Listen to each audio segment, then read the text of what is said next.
This story begins in Sierra Leone, Africa. This country is rich in diamonds.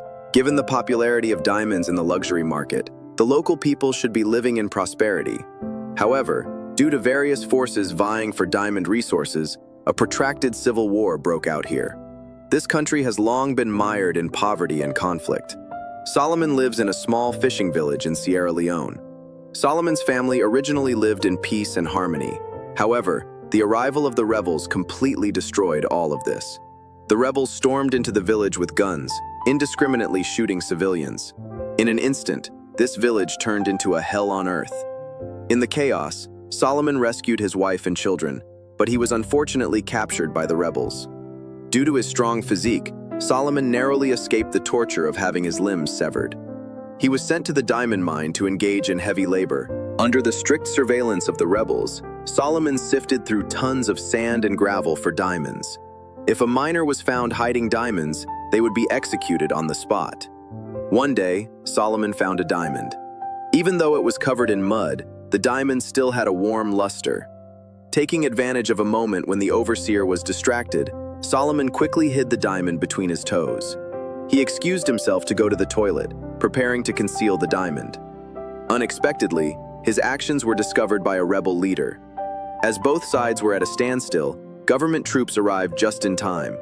In the chaos, the rebel leader was severely injured and fell to the ground. Solomon seized the opportunity to bury the diamond in a safe place. Although Solomon tried hard to assert that he was not a rebel, he was still imprisoned along with them. Danny is a war profiteer who profits from selling arms and diamonds from war zones. He has long engaged in illegal activities and inevitably faced mishaps. Even though Danny disguised himself well, this smuggling operation still ended in failure. Government troops cut open a goat's body and discovered a batch of blood-stained diamonds inside. As expected, Danny was also thrown into prison. He happened to be incarcerated in the same cell as Solomon. The injured rebel leader looked at Solomon and loudly questioned the whereabouts of the diamond. The rebel leader claimed to have seen Solomon take the pink diamond, which was huge and the largest he had ever seen in his life. Although this rebel leader was incoherent, no one paid attention. However, this caught Danny's attention. If this batch of diamonds was lost, Danny could not explain it to his superiors.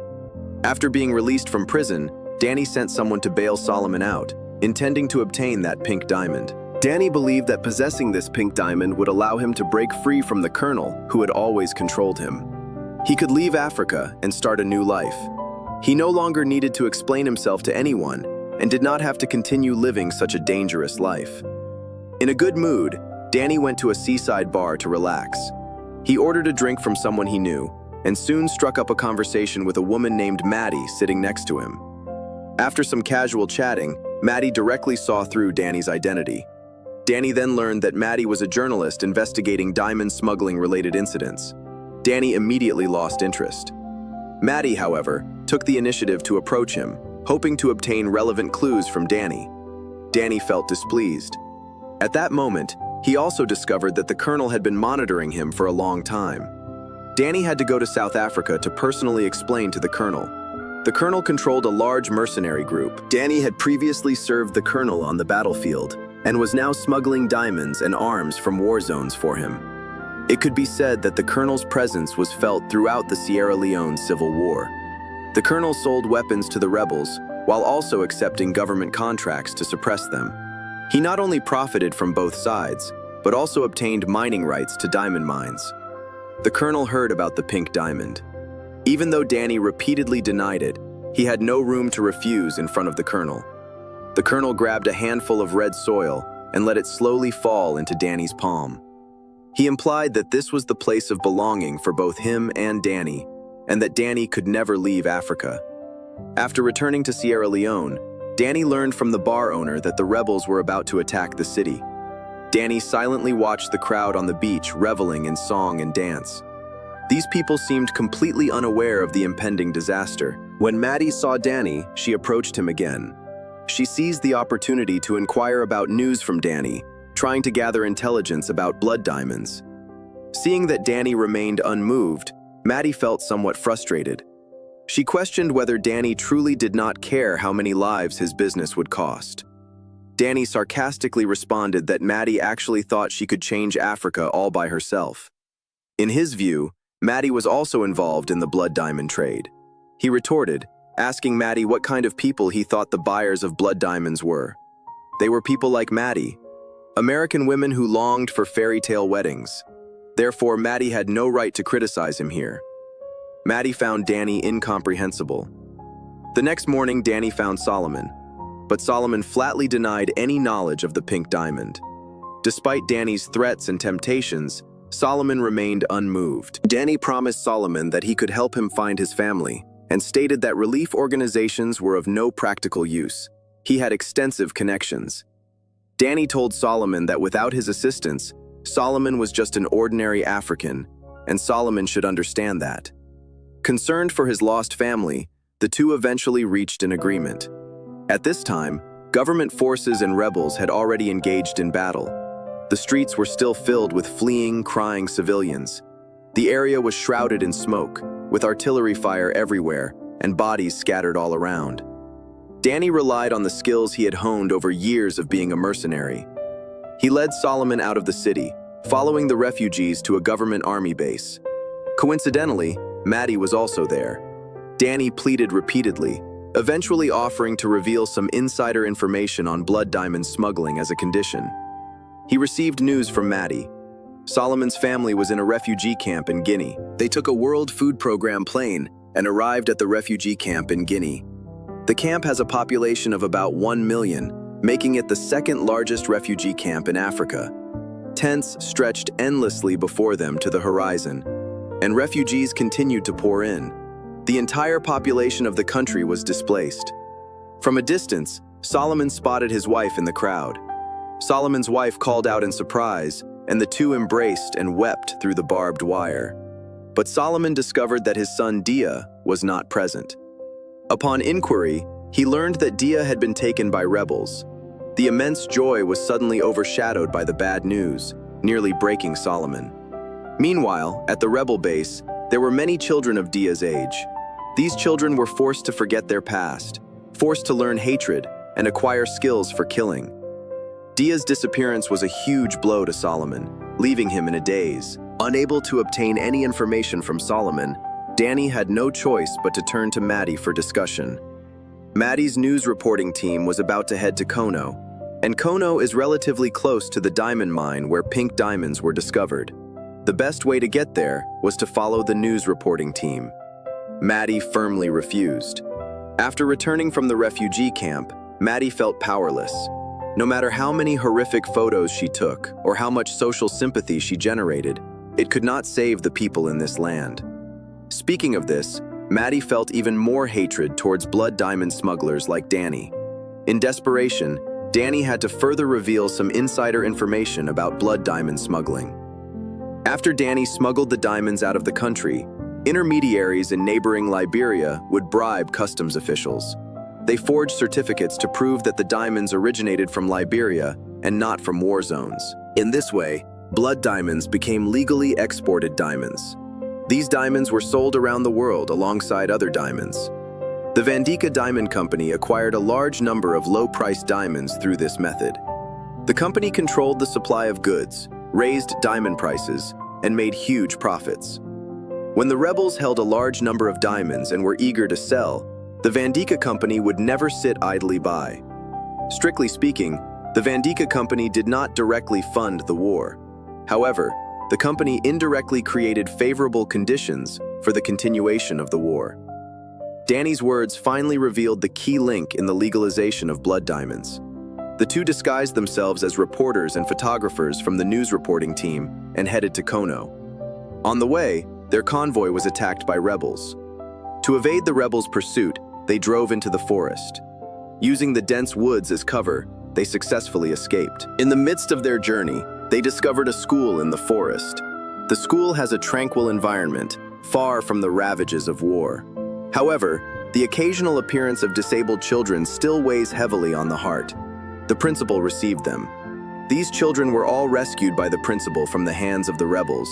The principal is working hard to help the children return to a normal life.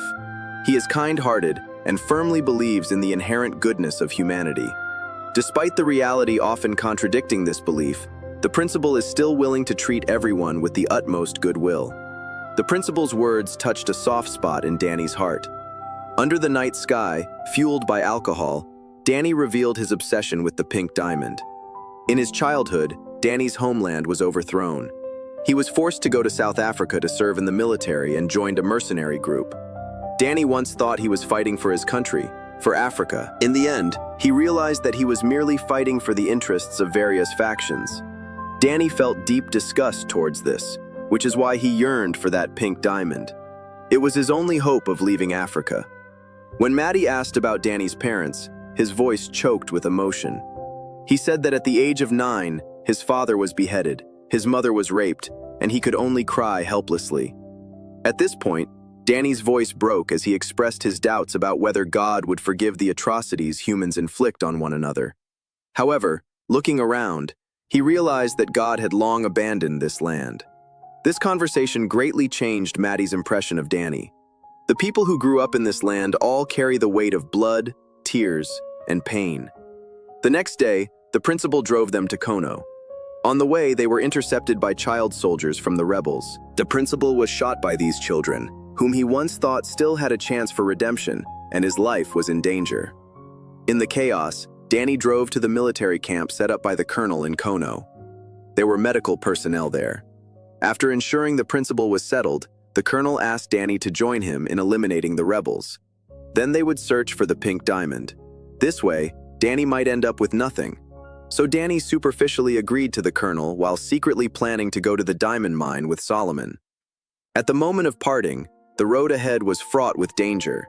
Danny joked with Maddie that perhaps they would only meet again in the next life, advising her to find a reliable companion. Maddie, with tears in her eyes, said she was used to being pursued by others, but was willing to make an exception for Danny. After saying this, Maddie gave Danny all her contact information. Time was pressing, and the two immediately set off on the journey to find the pink diamond. Along the way, they discovered traces of the rebels. Solomon insisted on going to investigate, hoping to find Dia. Danny's attempts to dissuade him were in vain, and the two had a conflict. Even with a gun to his forehead, Solomon showed no fear. Solomon stated that as Dia's father, he must find Dia and ensure his son's safety. Even if Danny killed him, he would still go. Danny had no choice but to compromise. Fortunately, there was no Dia in the rebel camp. The two continued on their way. The diamond mine has finally arrived. After many twists and turns, Solomon returns to this place once again. The mine is still controlled by the rebels, with diamonds buried by the river behind the camp. To retrieve the diamonds, one must pass through the rebel camp. Looking at the full camp of rebels, Danny couldn't care less about exposing his whereabouts. He requests the colonel to send in airstrikes to safely pass through the camp. Solomon worries about Dia being in the camp below the mountain, but he cannot stop Danny. So, while Danny rests, Solomon sneaks into the rebel camp. He had no hope, but among the child soldiers, he finds Dia. However, Dia's eyes are unfamiliar and cold. There is no warm recognition. Instead, Dia shouts that her father is a traitor, leading the rebels to capture Solomon. Danny arrives just in time, but can only watch helplessly as Solomon is bound. The rebel leader is the very person who once fought for the pink diamond. The rebel leader has long coveted that pink diamond, which is why he went to great lengths to abduct Dia. The rebel leader claims that Danny sees him as a devil, simply because he is in hell and desperately wants to escape. At that moment, the colonel's airstrike begins. Amid the gunfire, Solomon suddenly tackles the rebel leader. Long-suppressed fear and anger drive Solomon to brutally kill the rebel. Danny rushes into the hail of bullets, tackling Dia and shielding her with his body. The colonel quickly takes control of the area, using Dia as a hostage to force Solomon to find the pink diamond. Solomon is forced to comply. But Danny knows that whether or not they find the diamond, everyone will ultimately be silenced. At Danny's signal, the two of them subdue the colonel's men together.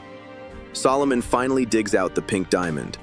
Just as the two rejoice, Danny is horrified to see Dia raise a gun. Solomon is heartbroken and slowly approaches Dia. Solomon tells her that he knows Dia is a good child, and her family is waiting for her to return. Solomon understands that Dia is being forced to do evil by the rebels and is not inherently bad. He himself is Dia's father and loves her deeply. The father and daughter embrace tightly, tears streaming down their faces. At that moment, the other mercenaries catch up, and the three hastily retreat. At the mountaintop, a plane awaits Danny. Once they reach the top, all three can be saved. It is then that Danny realizes he is seriously injured. However, he has no time to bandage his wounds. The pursuers are hot on their heels, and stopping would mean certain death. Soon, Danny's strength gives out, and Solomon carries Danny up the mountain. Their pace noticeably slows. If they continue like this, everyone will perish here. Danny tells Solomon to put him down, looking at the plane circling above. Africa is within reach, but Danny understands that he will ultimately remain forever on this land.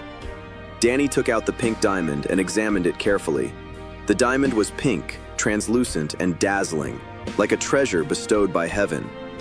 Danny revealed a hint of a sarcastic smile, as many had gone mad for it, yet it originally belonged to the African continent, to Sierra Leone. Danny returned the pink diamond to Solomon. He also handed Solomon Maddie's business card, advising him to go to London to find Maddie. Leaving Africa, Maddie would provide help. Solomon still wanted to carry Danny and continue forward. Danny's eyes were moist, claiming he could no longer leave. At that moment, the pursuers arrived, and Solomon, helpless, continued on with his son. Danny held a gun to fend off the pursuers for the two of them. He leaned against the cliff, took out his phone, and dialed Maddie's number.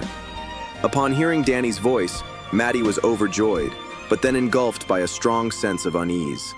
Danny struggled to urge Maddie to take Solomon out of Africa. Solomon needed her help.